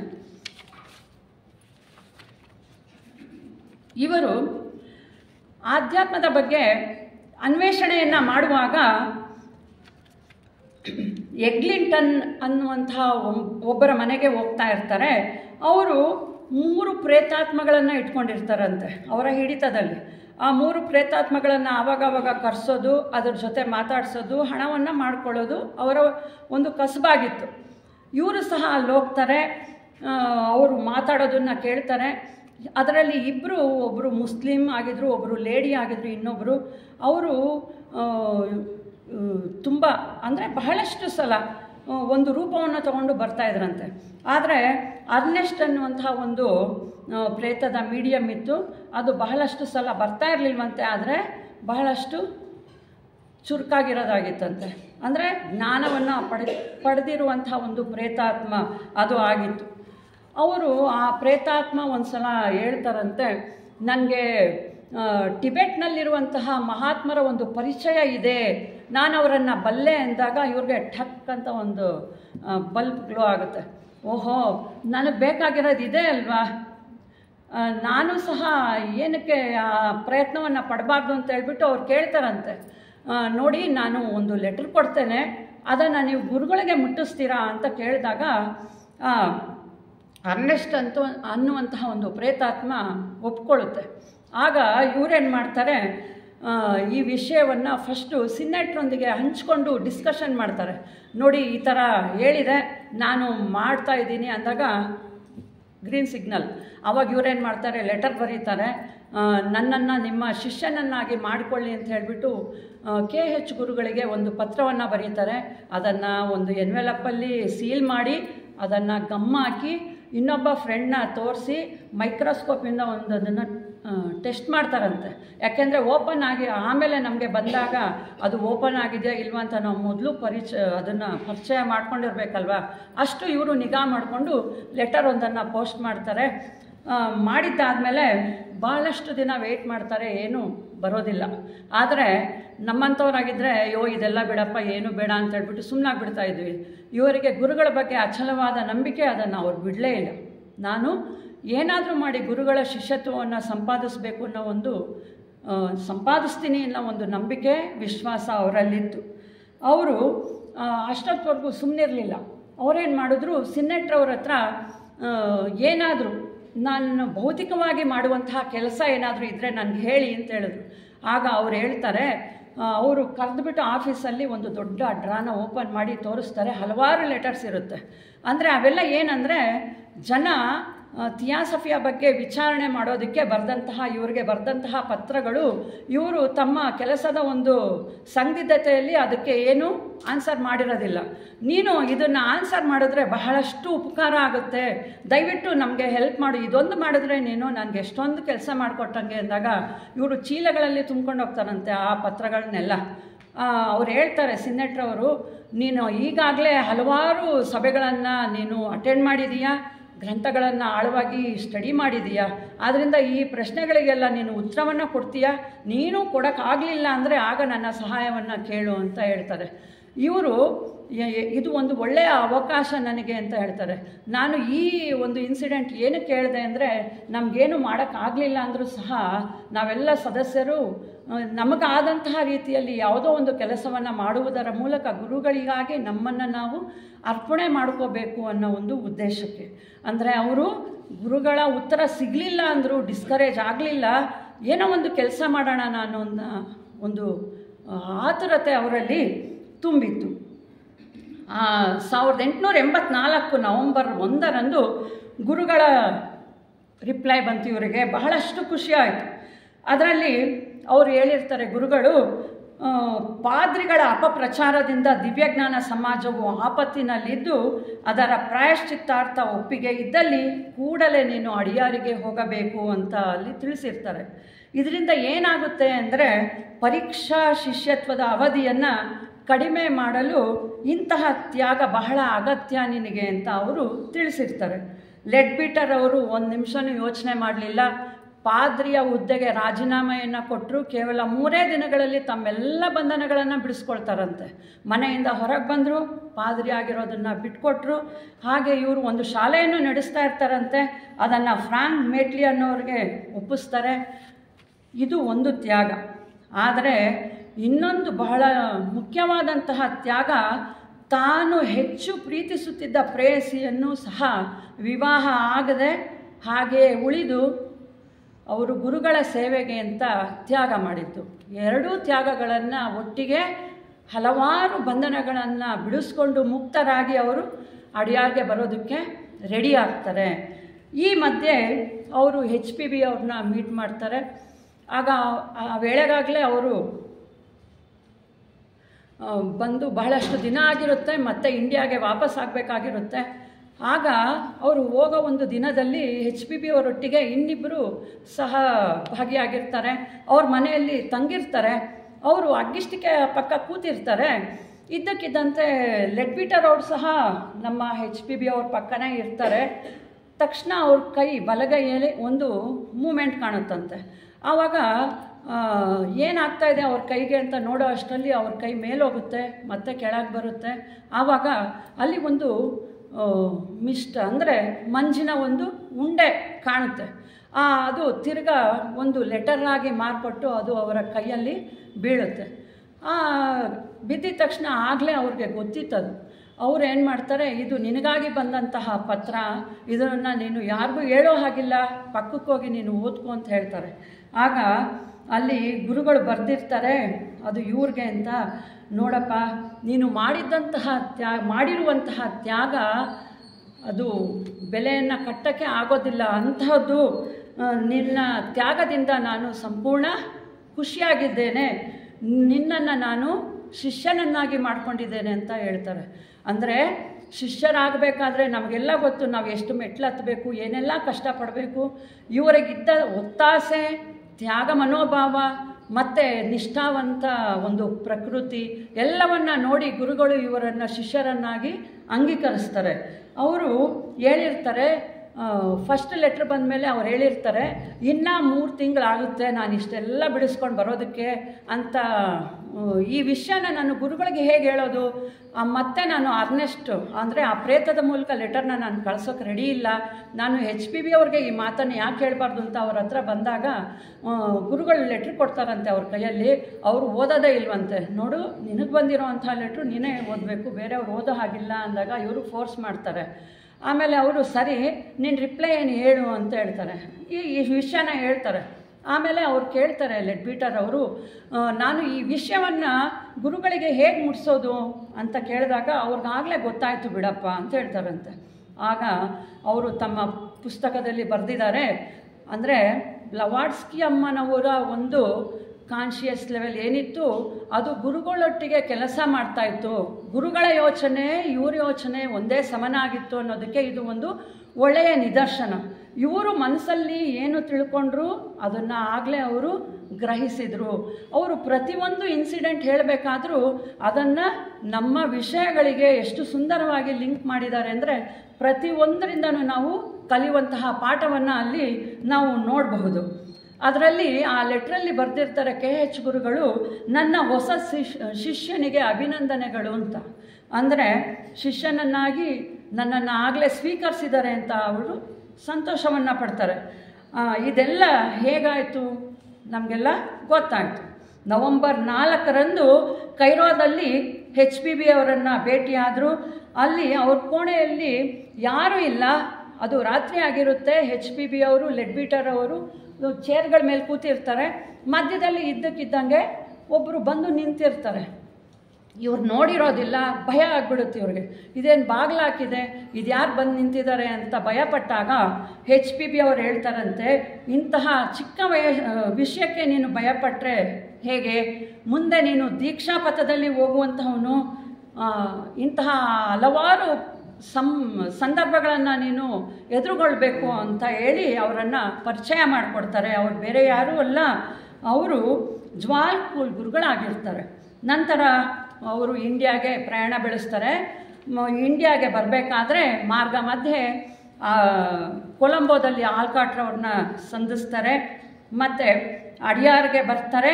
ಥಿಯಾಸಫಿಕಲ್ ಸೊಸೈಟಿಯ ಮೂಲಕ ಗುರುಗಳ ಸೇವೆಯನ್ನು ಮಾಡಲು ತೊಡಗಿ ತಮ್ಮ ಅಂತರಂಗದ ಶಕ್ತಿಗಳನ್ನು ಶ್ರದ್ಧೆಯಿಂದ ವಿಕಾಸ ಮಾಡಿಕೊಳ್ಳೋದಕ್ಕೆ ಪ್ರಾರಂಭ ಮಾಡ್ತಾರೆ. ಅವರು ಪ್ರಜ್ಞಾವತ್ತಾಗಿ, ಅಂದರೆ ಸ್ಥೂಲ ಪ್ರಪಂಚದಿಂದ ಇದ್ದರೂ ಸಹ ಅಂದರೆ ಪ್ರಜ್ಞಾವತ್ತರಾಗಿ ಭೂವರ್ಲೋಕಕ್ಕೆ ಹೋಗಿ ಅಲ್ಲಿ ಸಹ ಕೆಲಸವನ್ನು ಮಾಡುವಂಥದ್ದನ್ನು ಕಲಿತಾರೆ. ಆಮೇಲೆ ಇವರು ಅಲ್ಲಿ ಇದ್ದಾಗ ಹಲವಾರು ಗುರುಗಳು ಬಂದು ಇವರಿಗೆ ಬೇಕಾಗಿರುವಂತಹ ವಿಷಯಗಳನ್ನು ವಿದ್ಯೆಗಳನ್ನು ಇವರಿಗೆ ಕಲಿಸ್ತಾರೆ. ಕುತೂಮಿ ಮಹರ್ಷಿಗಳು ಬಂದು ಕುಂಡಲಿನಿ ಶಕ್ತಿ ಹೇಗೆ ಬೆಳೆಸ್ಕೋಬೇಕು, ಎಚ್ಚರಗೊಳಿಸ್ಬೇಕು ಅನ್ನೋದನ್ನು 6 ವಾರಗಳ ಕಾಲ ಅವ್ರಿಗೆ ಬೋಧನೆ ಮಾಡ್ತಾರೆ. ಅದನ್ನು ಪ್ರಯತ್ನಪಟ್ಟು ಕಲಿತಾರೆ. ಮತ್ತು ಇವರು ಸುಬ್ಬರಾಯರ್ ಅವ್ರ ಜೊತೆ ಸಹ ಅಗಸ್ತ್ಯರ ಒಂದು ನೀಲಗಿರಿ ಹಿಲ್ಸಲ್ಲಿರುವಂತಹ ಅಗಸ್ತ್ಯರ ಒಂದು ಆಶ್ರಮಕ್ಕೆ ಹೋಗ್ತಾರೆ. ಅಲ್ಲಿ ನೆಲೆಸಿ ಹಲವಾರು ವಿಷಯಗಳನ್ನು ಚರ್ಚೆ ಮಾಡಿ ಇವರಿಗೆ ಬೇಕಾದಂತಹ ವಿಷಯಗಳನ್ನು ಸಂಗ್ರಹಣೆ ಮಾಡಿಕೊಳ್ತಾರೆ. ಆಮೇಲೆ ಹಿಂದಿನ ಜನ್ಮದಲ್ಲಿ ನಾವು ತಿಳ್ಕೊಂಡ್ವಿ ಪೈಥಾಗರಸ್ರವರ ಶಿಷ್ಯರು ಯಾರಾಗಿದ್ದರು, ಅವರು ಜ್ವಾಲ್ಕುಲ್ರವರು. ಈಗಿನ ಜನ್ಮದಲ್ಲಿ ಆ ಒಂದು ಸಂಬಂಧ ಇವರನ್ನು ಎಳೆಯುತ್ತೆ. ಹಲವಾರು ವಿಷಯಗಳನ್ನು ಇವ್ರಿಗೆ ತಿಳಿಸ್ಕೊಳ್ತಾರೆ. ಅವರು ಹೇಗೆಲ್ಲ ತಿಳಿಸ್ಕೊಡ್ತಾರೆ ಅನ್ನೋದನ್ನು ನಾವು ಹಲವಾರು ಗ್ರಂಥಗಳಲ್ಲಿ ಇವರು ಪ್ರಕಟಣೆ ಮಾಡಿರೋದನ್ನು ನಾವು ಅವರ ಒಂದು ಸಾಹಿತ್ಯವನ್ನು ಓದಿದ್ರೆ ನಮಗೆ ಪರಿಚಯ ಆಗುತ್ತೆ. ಇದೆಲ್ಲ ಈ ವಿದ್ಯೆಗಳೆಲ್ಲ ಮುಂದೆ ಅವರು ನಮಗಾಗಿ ಕೊಟ್ಟಂತಹ ಹಲವಾರು ಗ್ರಂಥಗಳ ಒಂದು ಆ ಫಲ ಈ ಇದ್ರ ಮೂಲಕ ನಮಗೆ ಪ್ರಕಟ ಆಗಿರೋದು ಗೊತ್ತಾಗುತ್ತೆ. ಒಂದಲ್ಲ ಎರಡಲ್ಲ ಎಷ್ಟು ಗ್ರಂಥಗಳನ್ನು ಬರೆದಿದ್ದಾರೆ. ನಾವು ಇವತ್ತೆಲ್ಲ ಏನೆಲ್ಲ ಓದ್ತಾ ಇದ್ದೀವಿ ಅಂದರೆ ಅದರಲ್ಲಿ ಬಹಳ ಪಾಲು ಇವ್ರದ್ದೇ ಆಗಿದೆ. ಇವರು ಆಲ್ಕಾಟ್ರವರೊಂದಿಗೆ ಬರ್ಮಾ ದೇಶಕ್ಕೆ ಹೋದಾಗ ಥಿಯಾಸಫಿಕಲ್ ಸೊಸೈಟಿಯ ಒಂದು ಪ್ರಚಾರವನ್ನು ಮಾಡಿ 3 ಲಾಡ್ಜ್ಗಳನ್ನು ಅಲ್ಲಿ ಪ್ರಾರಂಭ ಮಾಡ್ತಾರೆ. ಆಮೇಲೆ ಆಗಲೇ ಹೇಳಿದೆ ನಾನು, ಅಲ್ಲಿ ಹೋದಾಗ ಜಿನರಾಜದಾಸರನ್ನು ಗುರುತಿಸ್ಕೋತಾರೆ. ಆಮೇಲೆ 2 ವರ್ಷ ಆದಮೇಲೆ ಇವರು ನಾನು ಅವ್ರನ್ನ ಕರ್ಕೊಂಡು ಹೋಗ್ತೀನಿ ಅಂದಾಗ ಅವ್ರ ತಂದೆ ತಾಯಿ ಯಾರು ತಗೊಂಡೋಗಿ ನನ್ನ ಮಗನ ಅಂತ ಕೊಡಲ್ಲ ಅಲ್ವಾ, ಅವ್ರು ಒಪ್ಕೊಳ್ಳೋದಿಲ್ಲ. ಆದರೆ ಜಿನರಾಜದಾಸರು ಎಷ್ಟು ಜಿಜ್ಞಾಸಿಗಳಾಗಿದ್ದರು ಅಂದರೆ ರಾತ್ರೋರಾತ್ರಿ ಮನೆಯನ್ನು ಬಿಟ್ಬಿಟ್ಟು ಆಗಲೇ ಇವರು ಹಡಗಿನಲ್ಲಿ ಪ್ರಯಾಣ ಮಾಡ್ತಾಯಿದ್ರು. ಈಜಿ ಸಮುದ್ರವನ್ನು ರಾತ್ರಿ ಎಲ್ಲ ಇವರು ಹಡಗೆಗೆ ಬಂದು ಸೇರಿಕೊಳ್ತಾರೆ. ಇವರ ಒಂದು ನಿಷ್ಠೆಯನ್ನು ನೋಡಿ ಲೆಡ್ಬೀಟರ್ ಅವರು ರಾತ್ರಿಯೇ ಗುರುಗಳ ಬಳಿ ಇವರನ್ನು ಕರ್ಕೊಂಡು ಹೋಗಿ ಪರಿಚಯವನ್ನು ಮಾಡಿಸ್ತಾರೆ. ಇಷ್ಟು ಅವರು ಮಾಡ್ತಾರೆ. ಹಾಗೆ ನಾನು JK ಅವ್ರ ಬಗ್ಗೆ ಬಿಗಿನಿಂಗಲ್ಲೇ ಹೇಳಿದೆ. ಇವರು ಒಮ್ಮೆ ಅಡಿಯಾರಲ್ಲಿ ಓಡಾಡಬೇಕಾದ್ರೆ ಸಮುದ್ರದ ಒಂದು ದಂಡೆಯಲ್ಲಿ ಇಬ್ಬರು ಮಕ್ಕಳು ಆಡ್ತಾ ಇರ್ತಾರೆ. ಇವರು ಅವರನ್ನು ನೋಡಿ ಈ ತಮ್ಮ ದಿವ್ಯ ದೃಷ್ಟಿಯಿಂದ ನೋಡ್ತಾರೆ, ಅವರ ಹಿಂದಿನ ಜನ್ಮಗಳನ್ನು ನೋಡ್ತಾರೆ. ಆಮೇಲೆ ಅವ್ರಿಗೆ ತಿಳಿಯುತ್ತೆ ಮೌರ್ಯರು ಇವರ ಒಂದು ಶರೀರವನ್ನು ಉಪಯೋಗಿಸ್ಕೊಂಡು ಪ್ರಕಟವಾಗುವಂಥ ಒಂದು ಇದೆ ಸಿಚುಯೇಷನ್ ಇದೆ ಅಂತ ಹೇಳ್ಬಿಟ್ಟು ಬೇರೆಯವರೊಟ್ಟಿಗೆ ಡಿಸ್ಕಷನ್ ಮಾಡ್ತಾರೆ, ಗುರುಗಳಿಗೆ ಹೇಳ್ತಾರೆ, ಕುಟುಂಬಿಗಳಿಗೆ ಹೇಳ್ತಾರೆ. ಅವರ ಪರ್ಮಿಷನ್ ತೊಗೊಂಡು ಇವ್ರಿಗೆ ಶಿಕ್ಷಣವನ್ನು ಕೊಡೋದಕ್ಕೆ ಪ್ರಾರಂಭ ಮಾಡ್ತಾರೆ. ಆದರೆ ನಮಗೆಲ್ಲ ಗೊತ್ತಿದೆ, ನಾವು ಪ್ರತಿಯೊಬ್ಬರೂ ಓದಿರ್ತೀವಿ at the feet of the master ಅಲ್ವಾ. ಆ ಪುಸ್ತಕವನ್ನು JK ಅವ್ರು ಬರೆದ್ರು ಅಂತ ಸಹ ನಮಗೆ ಗೊತ್ತಿದೆ.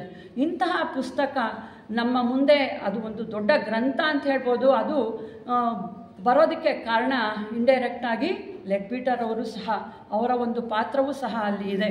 JK ಅವ್ರನ್ನ ಹೇಗೆ ಬೆಳೆಸಿದ್ರು ಅಂತ ನಾವಿಲ್ಲಿ ನೋಡಬಹುದು. ಆದರೆ ಈ ಒಂದು ನಾವು ಯಾವುದೇ ಒಂದು ಒಳ್ಳೆಯ ಕೆಲಸ ಮಾಡಬೇಕಾದ್ರೆ ಹಿಂದೆ ಎಳೆಯೋರು ಬಹಳಷ್ಟು ಜನ ಇರ್ತಾರೆ. ಹಾಗೆ ಇವರ ಜೀವನದಲ್ಲೂ ಆಯಿತು. ಇವರು 3 ವರ್ಷಗಳ ಕಾಲ ಈ ಥಿಯಾಸಫಿಯಿಂದ ಹೊರಗುಳಿಬೇಕಾಯಿತು. ಯಾಕೆಂದರೆ ಇವರು ಕೊಡುವಂತಹ ಬೋಧನೆಗಳು ಒಳ್ಳೆಯ ರೀತಿಯಲ್ಲಿ ಇಲ್ಲ ಅನ್ನೋ ಒಂದು ಆಪಾದನೆ ಬರುತ್ತೆ. ಇವರನ್ನು ತೆಗೆದಾಕಿ ಅಂತ ಇಂಗ್ಲೆಂಡಲ್ಲಿ ಬಹಳಷ್ಟು ಸ್ಟ್ರೈಕ್ ಮಾಡ್ತಾರೆ ಸದಸ್ಯರೆಲ್ಲ. ಆಗ ಏನು ಮಾಡ್ತಾರೆ, ಇವರು ಅವರೇ ವಾಲಂಟರಿಯಾಗಿ ರಿಟೈರ್ಮೆಂಟ್ ತೊಗೊಂಡು ಹೊರಗಿರ್ತಾರೆ. 3 ವರ್ಷಗಳಾದಮೇಲೆ ಇವರೊಟ್ಟಿಗೆ ಜಿನರಾಜದಾಸರು ಸಹ ಹೊರಗೆ ಬರ್ತಾರೆ. ಇಬ್ಬರನ್ನೂ ಮತ್ತೆ ತಗೋಬೇಕು ಅಂತ ತೀರ್ಮಾನ ಆಗಿ ಅವರು ಬರ್ತಾರೆ. ಇಷ್ಟೆಲ್ಲ ಇವರ ಒಂದು ಜೀವನದ ಬಗ್ಗೆ ನಾನು ಹೇಳೋದಕ್ಕೆ ಇಷ್ಟಪಡ್ತೀನಿ. ಮತ್ತು ನಾವು ಪ್ರತಿದಿನ ಭಾರತ ಸಮಾಜ ಪೂಜೆಯನ್ನು ಮಾಡ್ತೀವಿ. ನಮ್ಮ ಲಾಡ್ಜ್ನಲ್ಲೂ ಸಹ ಪ್ರತಿದಿನ ಅಂದರೆ 365 ದಿನವೂ ಇಲ್ಲಿ ಮಾಡ್ತೀವಿ. ಏನಕ್ಕಾಗಿ ಈ ಪೂಜೆಯನ್ನು ತಂದರು ಏನು ಅಂತ ಅಂದರೆ, ಇದನ್ನು ನಾವು ಅದರ ಒಂದು ಹಿನ್ನೆಲೆಯನ್ನು ನೋಡಿದ್ರೆ ನಮಗೆಲ್ಲ ಗೊತ್ತು, ಹಲವಾರು ದೇವರುಗಳನ್ನ ನಾವೆಲ್ಲ ಪೂಜೆ ಮಾಡ್ತೀವಿ. ಆದರೆ ನಿರಾಕಾರ ದೇವನನ್ನು ಒಂದೇ ಸೂರ್ಯನಡಿ ಎಲ್ಲರೂ ಕುಳಿತು ಮಾಡೋದಕ್ಕೆ ಒಂದು ಪೂಜೆ ಬೇಕಾಯಿತು. ಆ ಪೂಜೆಯನ್ನು ರೂಪಿಸಿ ಆ ಸಂಸ್ಕೃತ ಮಂತ್ರಗಳನ್ನೆಲ್ಲ ಒಟ್ಟುಗೂಡಿಸಿ ಒಂದು ಪೂಜೆಯನ್ನು ತಂದರು.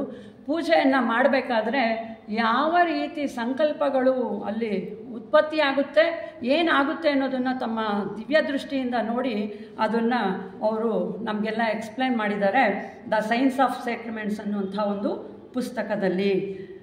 ಮುಂದೆ ಅವರು ಪ್ರೀ ಮೆಸೆಂಡ್ರಿಯ ಒಂದು ಸದಸ್ಯರಾಗಿ ಅಲ್ಲಿ ಸಹ ಒಂದು ಪುಸ್ತಕವನ್ನು ತರ್ತಾರೆ, the hidden side of free masonry and glimpses of Masonic history ಅನ್ನೋದನ್ನು.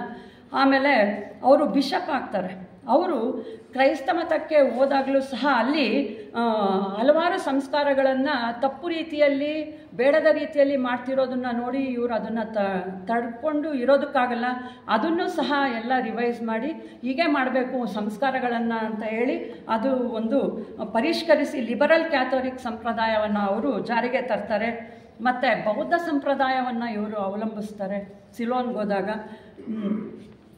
ಹೀಗೆ ಇವರ ಹಲವಾರು ಕೆಲಸಗಳನ್ನು ನಾವು ನೋಡಬಹುದು. ಆಮೇಲೆ 1934 ಮಾರ್ಚ್ 1ರಂದು ಸಂಜೆ ಸಿಡ್ನಿಯಲ್ಲಿ ಸ್ಥೂಲ ದೇಹವನ್ನು ಬಿಡ್ತಾರೆ. ಕ್ರೈಸ್ತ ಮತದ ಪ್ರಕಾರ ಇವರ ಅಂತಿಮ ಸಂಸ್ಕಾರಗಳು ನಡೆದರೂ ಇವರ ಶರೀರವನ್ನು ಸುಡ್ತಾರೆ. ಮತ್ತು ಇಲ್ಲಿ ಇವರ ಜೀವನವನ್ನು ನಾವು ನೋಡಿದಾಗ ಅವರಲ್ಲಿದ್ದ ಶಿಸ್ತು, ಶ್ರದ್ಧೆ, ಪ್ರಾಮಾಣಿಕತೆ, ಗುರುಗಳ ಬಗ್ಗೆ ಇದ್ದಂತಹ ದೃಢ ನಂಬಿಕೆ, ಸಾಧನೆ ಇವುಗಳನ್ನೆಲ್ಲ ನೋಡಿದಾಗ ನಾವು ಸಹ ಏಕೆ ನಮ್ಮ ಜೀವನವನ್ನು ಗುರುಗಳಿಗಾಗಿ ನಾವು ಒಪ್ಪಿಸಬಾರ್ದು ಅನ್ನೋದು ಒಂದು ಆಶಯ ನಮ್ಮಲ್ಲೂ ಖಂಡಿತ ಮೂಡದೆ ಇರೋದಿಲ್ಲ ಅಂತ ಅಂದ್ಕೋತೀನಿ. ನರತ್ವಂ ದುರ್ಲಭಂ ಲೋಕೆ ವಿದ್ಯಾ ತತ್ರ ಸುದುರ್ಲಭಂ, ಕವಿತ್ವ ದುರ್ಲಭಂ ತತ್ರ ಶಕ್ತಿಸ್ತತ್ರ ಸುದುರ್ಲಭಂ. ಈ ಲೋಕದಲ್ಲಿ ಮಾನವ ಜನ್ಮ ಸಿಗೋದೇ ಬಹಳ ಕಷ್ಟ. ಮಾನವ ಜನ್ಮ ಸಿಕ್ಕಿದ್ರೂ ವಿದ್ಯೆ ಸಿಗೋದು ಇನ್ನೂ ಕಷ್ಟ. ವಿದ್ಯೆ ಸಿಕ್ಕಿದ್ರೂ ಒಂದು ಸಾಹಿತ್ಯವನ್ನು ಬರೆಯುವಂತಹ ಶಕ್ತಿ ಬರೋದು ಬಹಳ ಕಷ್ಟ. ಸಾಹಿತ್ಯವನ್ನು ಬರೆದ್ರೂ ಎಲ್ಲರಿಗೂ ಉಪಯೋಗ ಆಗುವಂತಹ ಸಾಹಿತ್ಯವನ್ನು ಬರೆಯೋದು ಇನ್ನೂ ಕಷ್ಟ. ಆದರೆ ಇದಕ್ಕೆ ಅನ್ವರ್ಥನಾಮವೇ ಲೆಡ್ ಬೀಟರ್ ಅಂತ ಹೇಳೋದಕ್ಕೆ ನಾನು ಇಷ್ಟಪಡ್ತೀನಿ. ಇದು ತಪ್ಪು ಅಲ್ಲ ಅಂತ ಅಂದ್ಕೊಳ್ತೀನಿ. ಇಷ್ಟನ್ನು ನಾನು ನಿಮ್ಮೊಂದಿಗೆ ಹಂಚ್ಕೊಳ್ಳೋದಕ್ಕೆ ಅವಕಾಶ ಕೊಟ್ಟಂತಹ ಎಲ್ಲರಿಗೂ ನನ್ನ ಹೃತ್ಪೂರ್ವಕ ಧನ್ಯವಾದಗಳು.